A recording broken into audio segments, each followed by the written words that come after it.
vient de terminer son doctorat sur Hubert Damisch. Le titre de sa thèse portait sur Hubert Damisch pour une perspective oblique dans la production d'un historien et philosophe de l'art. Une thèse sous la direction de Giovanni Careri et de Claudia Cerivia. Et actuellement, Elisa Coletta est à Rome, à l'université La Sapienza, sous la direction de Claudia Cerivia. Elle travaille dans l'école de spécialisation de l'université de Rome. Je vous passe la parole. Merci. Merci. Bonsoir à tous. Tout d'abord, je voudrais remercier Giovanni Careri, Georges Duberman et Philippe Sénéchal pour cette invitation. Donc, mon intervention fait écho au titre choisi pour les colloques. En particulier, je travaillerai sur le mot « travail », exactement, pour chercher à comprendre comment Damisch travaille avec les œuvres et comment il nous invite à travailler avec les œuvres.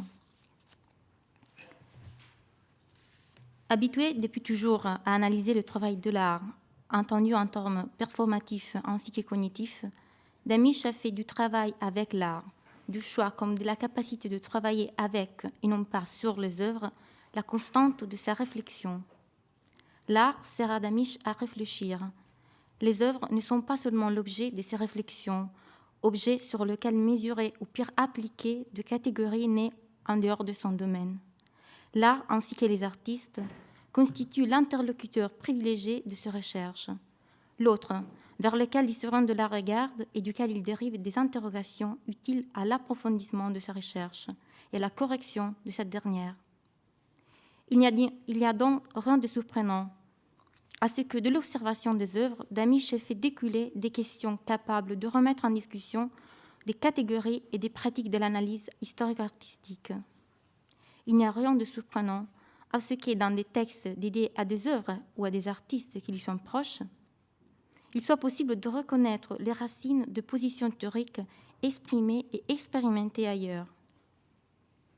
C'est ce qui se passe dans les années 60-70, quand l'analyse de grilles de Mondrian, des texturologies de Dubuffet, comme des drippings de Pollock, stimule une réflexion sur l'objet tableau, dans laquelle il semble possible de reconnaître les matrices visuelles de la position sémiotique successivement exprimée. À partir du contact avec ces œuvres dérive la conscience de la nécessité de revenir de l'image au tableau, l'urgence de considérer les niveaux hypoiconiques de chaque œuvre, ainsi que la possibilité d'une modalité de signification psychosomatique, un prise direct sur le corps, antérieur aux signes linguistiques comme signe iconique, si ce n'est jusqu'à l'institution du sujet. Avec ces propositions, Damisch indiquera les marges de travail d'une sémiotique de la peinture, et plus en général, la possibilité d'une recherche historico-artistique libérée de ces concepts des signes, systèmes, significations, élaborés dans les domaines linguistiques et bientôt acceptés comme normes pour l'analyse de chaque typologie de langage. À distance de presque 30 ans, les œuvres de Mondrian, Pollock, Dubuffet et l'art contemporain en général constituent le lieu d'une réflexion sur la norme tableau, destinée à élargir la compréhension de recherches artistiques contemporaines, ainsi que les critères avec lesquels la discipline est habituée à analyser l'art en général.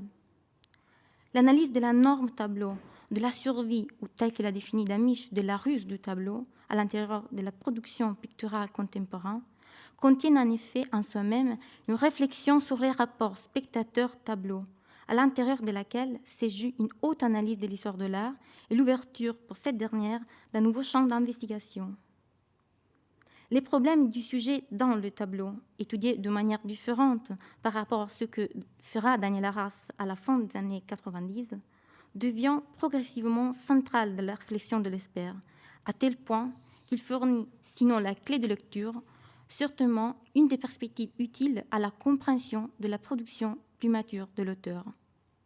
En réalité, si dans les années 90, le problème du sujet dans les tableaux, de la relation sujet-tableau, se fait explicite, déjà avant cette décennie, les textes de Damisch témoignent d'un intérêt pour le thème, ainsi que les théories directrices auxquelles il fera référence pour le traitement de celui-ci. Le recueil de 1984, Fenêtre Jean Cadmium, dédié à l'analyse de l'objet de tableau, se conclut, si l'on admet l'insertion dans les cadres du dernier texte dédié à François Rouen, par un essai dédié à l'œuvre de Valerio Adami, Freud, un voyage vers Londres. Texte dans lequel les problèmes iconographiques de l'identification du sujet représenté contiennent en soi celui de la relation que l'œuvre établit avec le spectateur et les spectateurs avec l'œuvre. Les titres inscrits sur la surface de l'œuvre, Freud, un voyage vers l'eau, titre qui devrait nous aider à accéder à l'œuvre, si ce n'est même à en dévoiler le sens, déviant le premier pas d'une analyse qui, au sujet du tableau, entendu comme thème, l'histoire du voyage de Freud à Londres, rapporté par Hans Jones, superpose celui de l'artiste. Les mouches blancs dans la boîte jaune auraient quelque chose de la graphie de premières lettres du nom des Adami.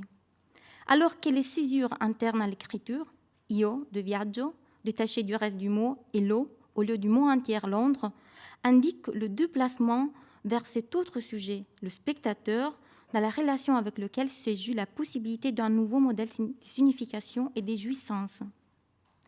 Du sujet de l'œuvre au sujet de l'artiste, jusqu'à l'indication du sujet du spectateur, ce que l'analyse de Damisch décrit est l'insuffisance d'une histoire de l'art habituée à rapporter aux éléments qui sont au-delà de l'œuvre la raison et le sens de cette dernière, alors que le rôle central du spectateur, ici seulement potentiellement reconnu dans sa fonction, indique la direction vers laquelle s'oriente la recherche successive de l'historien.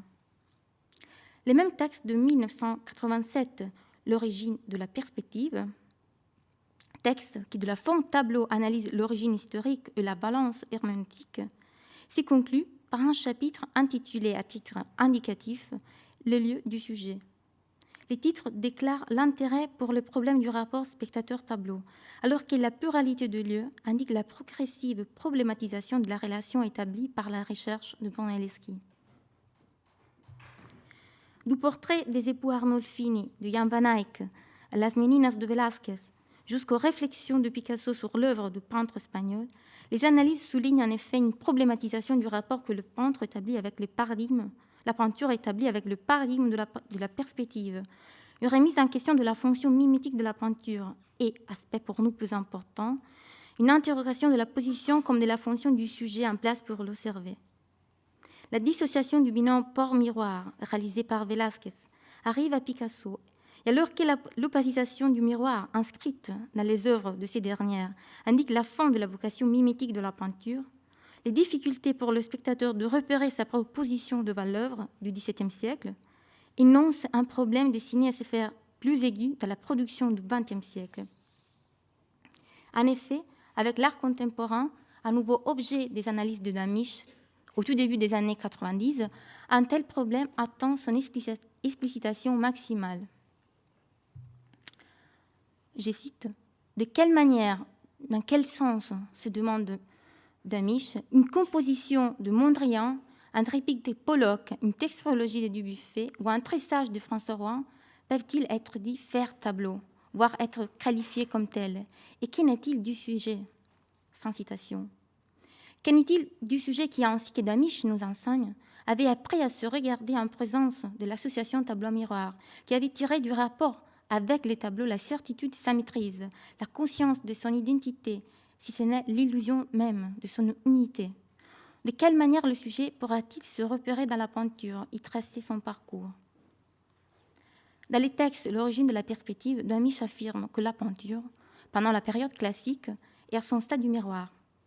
Il ne semble pas invraisemblable donc d'envisager que les contacts avec l'art contemporain, en particulier avec quelques auteurs, ainsi que la difficulté de se repérer en présence de leur œuvre, ait permis à Damisch d'expérimenter cette sortie de la peinture du stade du miroir, dont, en tant qu'historien de l'art, il aurait tiré de courageuses conséquences.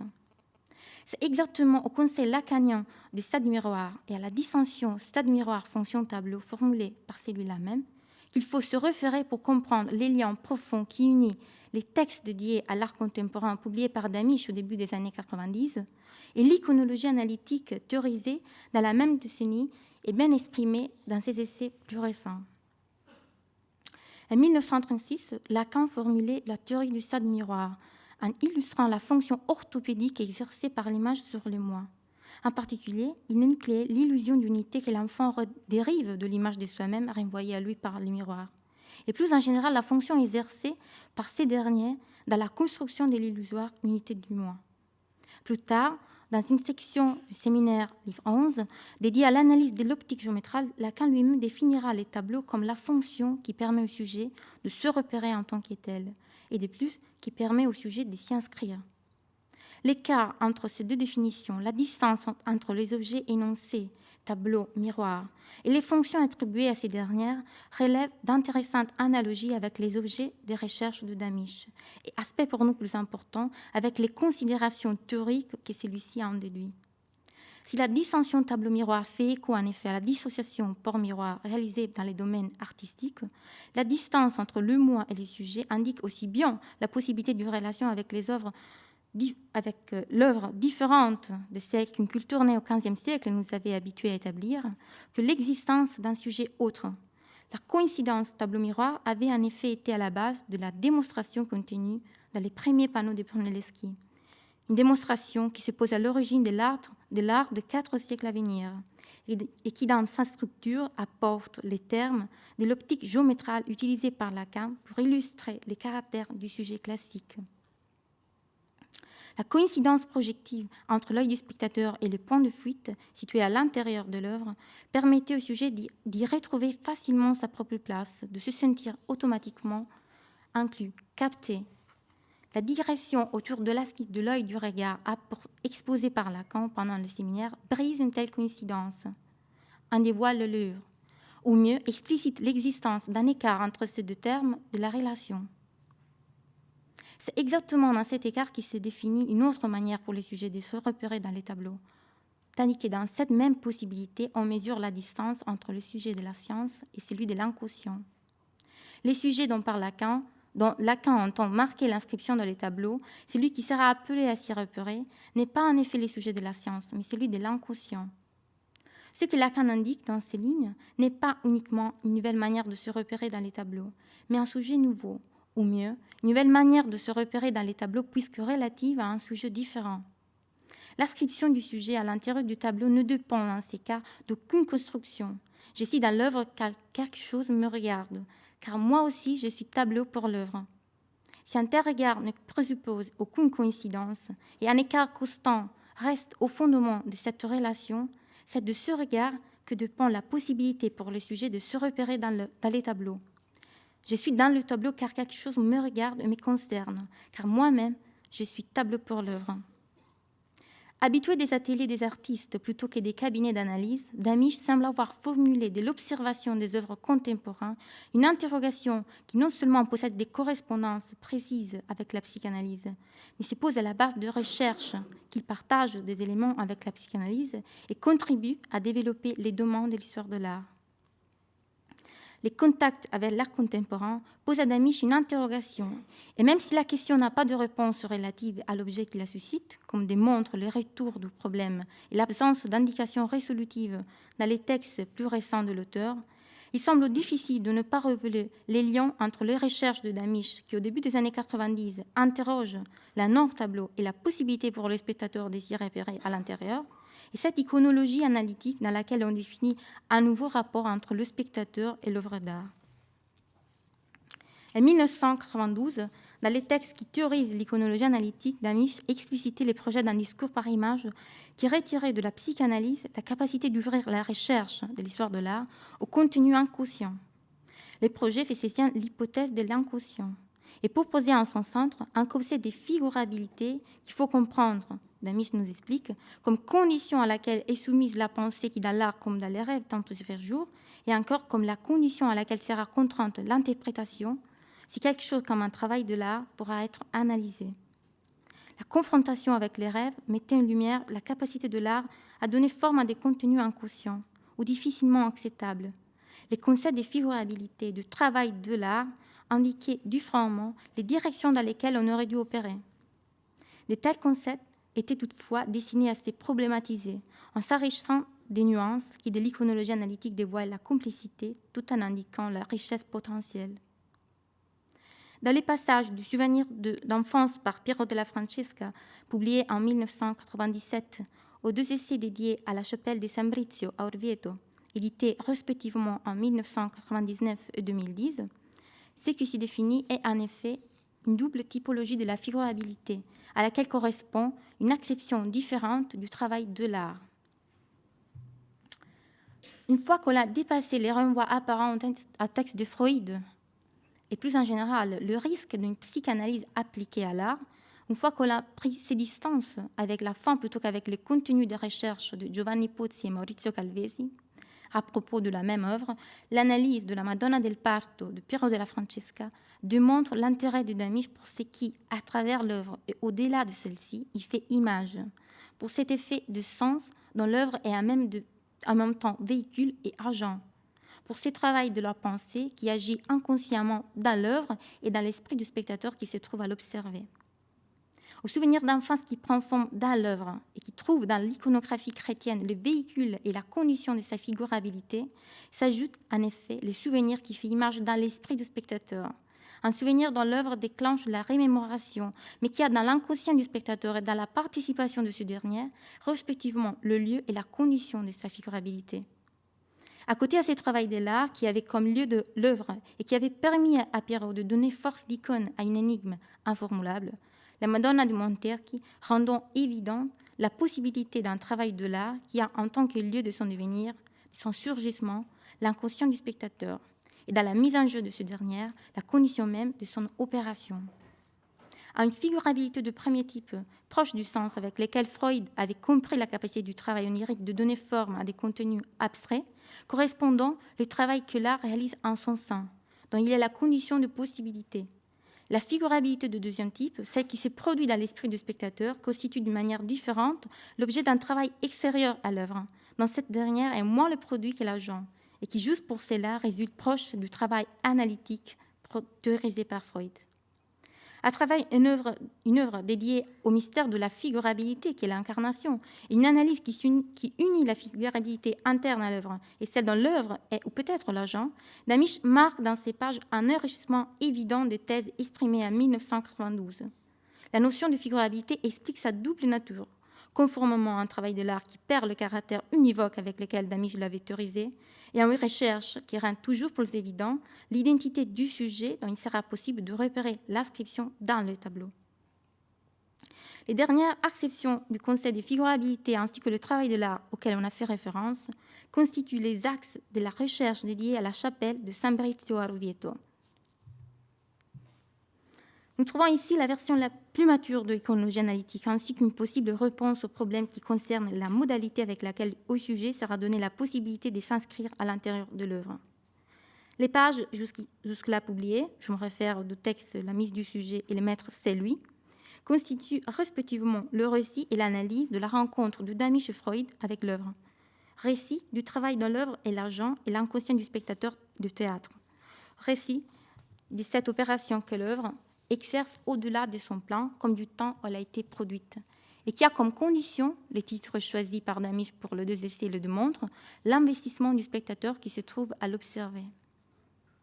L'analyse de l'oubli de nombre de signorelli et du système de substitution mis en acte par Freud, ainsi que l'examen attentif des citations et des différents registres linguistiques utilisés par Damisch, disent, dans les 2 cas, une opération mnésique qui trouve dans la mort son vrai refoulé. Ce que le contact avec les fresques véhiculent est en effet la figurabilité d'un refoulé, la mort pour Freud, l'Holocauste pour Damisch, qui revient à travers la sublimation garantie par l'art, gagnant une résistance qui, dans le cas de Freud, prend la forme d'un homme oublié, et dans le cas de Damisch, à l'aspect d'un texte qui éprouve des difficultés à se définir comme tel. À ces propos, il serait intéressant de noter que l'édition italienne du texte de Primo Levi, Le naufragé et les rescapés, publié par Einaudi en 2007, a dans la couverture un détail du fresque de Signorelli Orvieto. Ce que l'œuvre, ou mieux la relation avec l'œuvre, détermine une image, les surgissements d'une image. Si en effet, comme Damisch affirmait à la fin des années 50, le tableau n'est pas une image, le tableau peut être le véhicule d'une image. Quelque chose fait image dans le tableau. Il y a une image dans le tableau. Une image qui me regarde, m'investit, m'attend.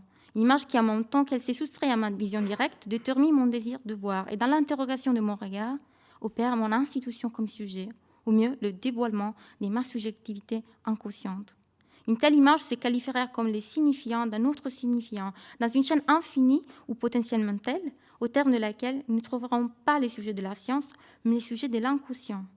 Une telle vision ne suffira pour le spectateur aucune illusion d'unité, puisque ce que l'œuvre, c'est-à-dire un tel rapport avec l'œuvre, lui restituera, sera plutôt la possibilité de connaître une plaie de cette entité feuilletée qui est son jeu.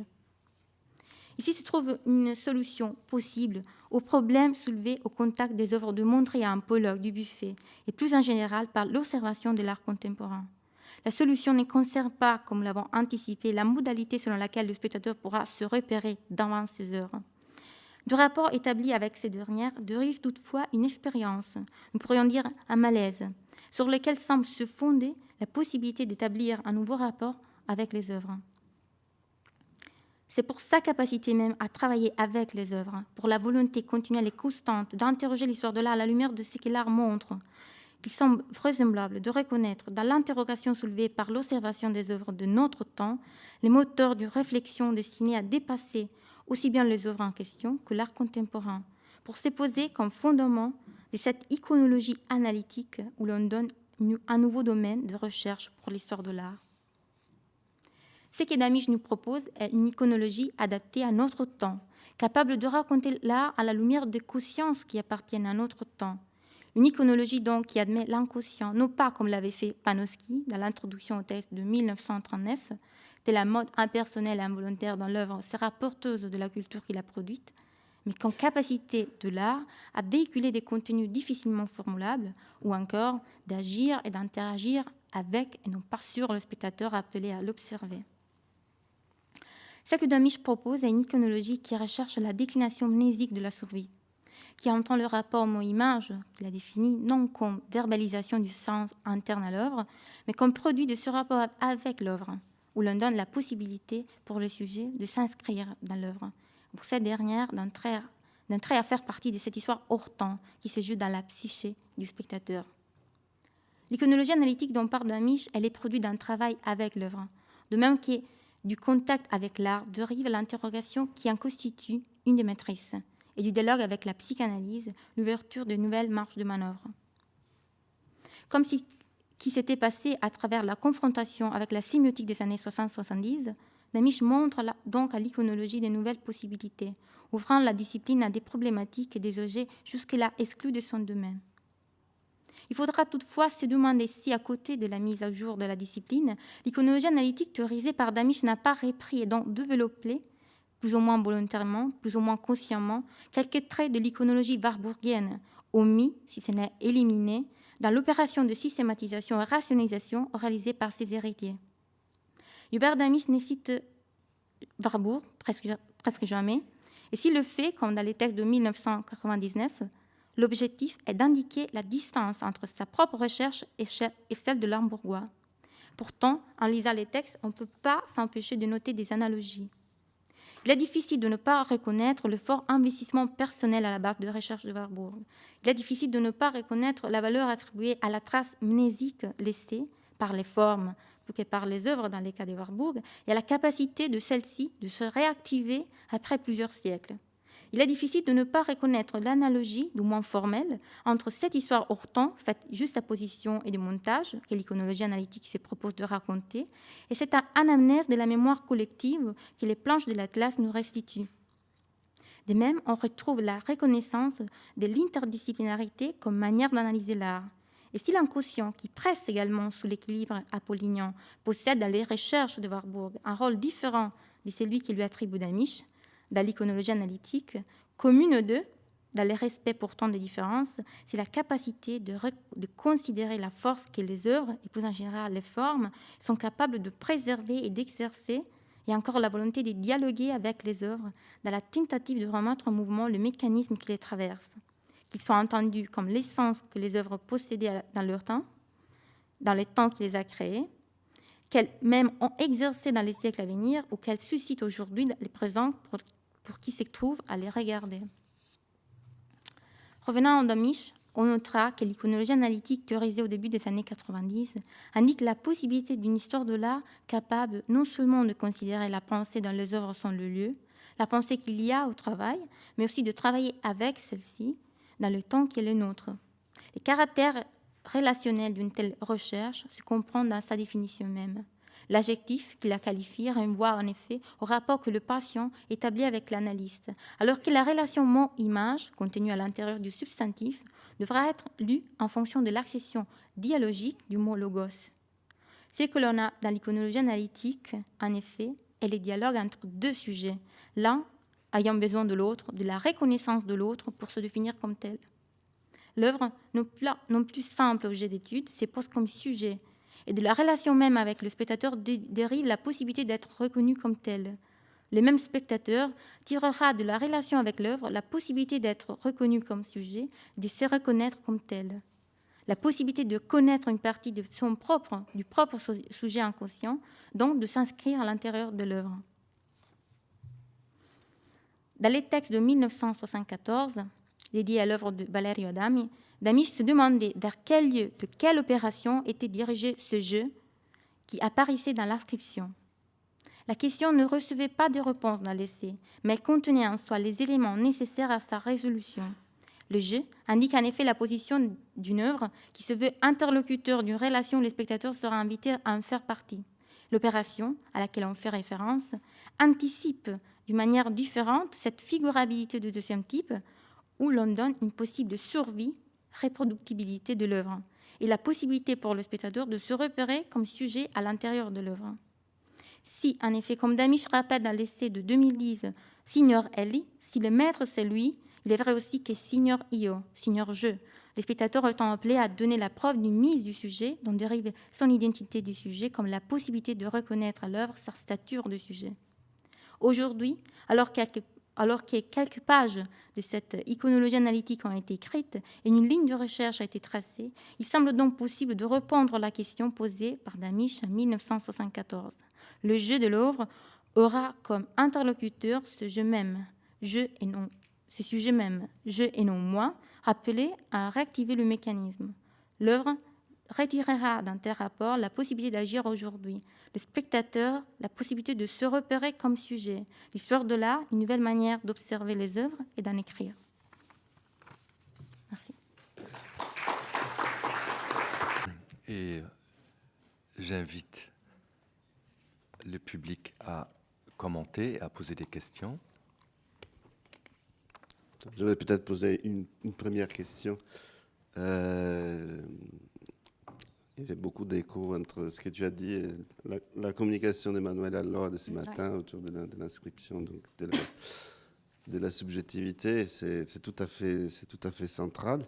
Je ne sais pas si cette question, il faudra poser à Elisa Colette, à Hubert Damisch, mais bon, je la pose. Après, si tu peux répondre, tu répondras. C'est cette idée au fond, d'une mutation épistémologique dans la définition du sujet qui serait unifiée et qui se trouverait ensuite, disons, dans une situation différente, c'est-à-dire dans une situation de manque de complétude, d'unité, auquel il faudrait, au fond, dans la modernité, un travail plus intense pour se composer que dans la période précédente, dont la perspective serait d'une certaine manière le signe, le point de départ. Moi, j'ai pensé à Montaigne et aussi à Michel-Ange, et je ne suis pas sûr que cette identité de la modernité, même tout à fait, si on la situe au XVIe siècle, n'était pas déjà quelque chose en construction. Toujours, l'identité est en construction. Montaigne le répète dans son texte. Michel-Ange, dans ses poèmes, c'est toujours à recommencer. Je me demande, et je demande à toi, Damisch, enfin, en tout cas, si cette unification, cette dimension unifiée de l'identité n'est pas un argument pour faire apparaître une transformation, mais qui contient en soi déjà une vision de la subjectivité qui n'est pas qui n'est pas si compacte, qui ne va pas de soi. Déjà, d'ailleurs, dans les textes sur la perspective, il y a déjà ça. Donc, quand est-ce qu'elle se situe, cette fameuse, par rapport à une éventuelle perspective d'épistémé, de changement d'épistémé, quand est-ce qu'il faut la situer? Je sais que c'est une question un peu énorme, mais elle traverse l'analyse que tu as faite.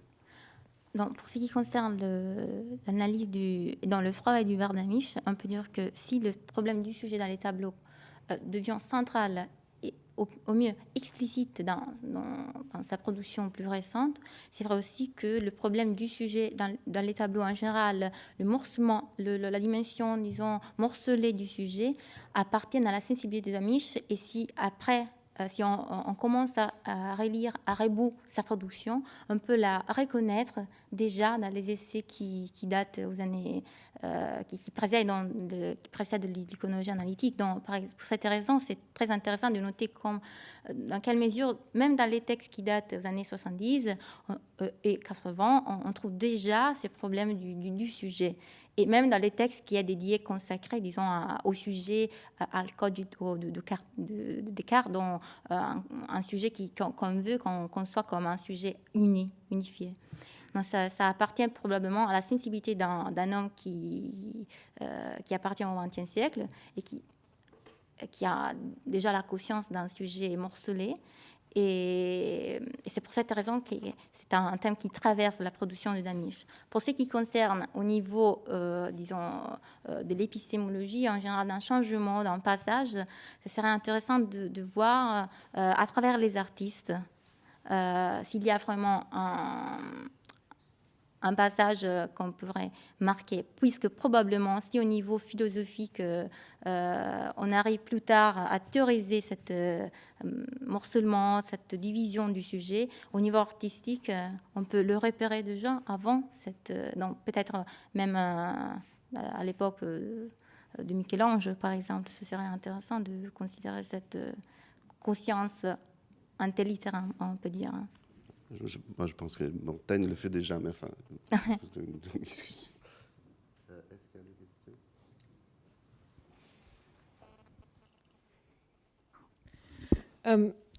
Je ne sais pas si c'est vraiment une question. Je me demandais si vous aviez regardé plus particulièrement le cas des écrits de Damisch sur Dubuffet, parce que j'ai toujours senti, j'ai toujours eu l'impression que le travail sur Dubuffet est comme une espèce de contre-champ par rapport au travail sur la perspective, où, en gros, Dubuffet, on peut dire, fait éclater la représentation, explose la grille, fait toutes ces choses qui sont absolument, tout à l'encontre de tout le discours sur la perspective et la recherche sur la perspective. Et évidemment, la question du sujet est de s'orienter. Penser en peinture, Dubuffet en parlait, clairement, les tableaux sont faits pour penser en peinture. Et la question du sujet, évidemment, que ce soit le spectateur ou le sujet même du Dubuffet, et comme la façon dont Damisch écrivait sur Dubuffet, avec cette question de écrire avant la disparition de Dubuffet ou après la disparition de Dubuffet, et cette charnière. Je me demandais si vous aviez regardé un petit peu cet aspect-là. Alors, pour ce qui concerne le rapport entre Damisch et Dubuffet, je crois que c'est vraiment le trait le plus évident où on peut vraiment apprécier le besoin de Damisch de considérer l'artiste, de se confronter avec l'artiste, Dubuffet en premier. C'est pour cette raison que je parlais d'un rapport entre Damisch et les artistes, comme un rapport entre l'historien de l'art et ce qu'on peut considérer l'autre, comme pour les anthropologues, sont les populations. Il a toujours besoin de se confronter. C'est probablement pour cette raison que le rapport entre Damisch et Dubuffet et ce qu'il dérive, de l'analyse de la production du Dubuffet devient central. Donc, je ne suis pas entrée exactement dans le rapport entre Dubuffet et Damisch, mais si on voulait choisir un artiste à partir duquel il serait mieux considérer la pensée de Damisch, serait bien évidemment Jean Dubuffet.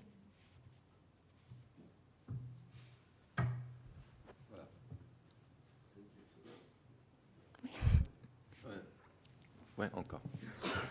Merci. Moi, c'est une question simple, si vous voulez. Alors, moi, je me demandais si, à côté de cette iconologie analytique, c'est évidemment central dans la pensée de Damisch, il y a encore de miettes de la théorie de l'énonciation. Et qu'est-ce qu'il en est de cette théorie qui, quand même, vous ne l'avez pas citée, mais vous avez fait référence à une sémiotique générale, mais quand même, c'est une théorie qui a avancé lors des avancées des Damisch, et qui, par exemple, a abouti à la notion de praxis énonciative. Donc, voilà, moi, je me demandais qu'est-ce qu'il en est dans cette pensée de Damisch de la théorie de l'énonciation. Alors, je crois que si on lit, par exemple, l'origine de la perspective, on y trouve exactement cette anticipation du rapport entre deux sujets, un rapport auquel je crois qu'on peut faire référence pour traduire l'iconologie analytique. Et en effet, la dernière partie de l'origine de la perspective s'articule comme un dialogue. Donc, il y a deux sujets et la justification, disons, artistique du rapport du dialogue, on la trouve déjà dans les œuvres auxquelles Damisch fait référence, puisqu'il imagine qu'il y a un sujet dans le tableau de Urbino, par exemple, ou en général. Il y a toujours cette structure dialogique qui vient de la théorie de l'annonciation, qui disons, devient toujours plus compliquée dans l'iconologie analytique. Mais il y a certainement une structure, une référence à la théorie de l'énonciation. Et le passage entre l'origine de la perspective et l'iconologie analytique, dans ce rapport entre deux sujets, vous pouvez le trouver en lisant la dernière partie de l'origine de la perspective, où vous avez déjà une solution dialogique, dont même le texte traduit dans ces mots cette relation.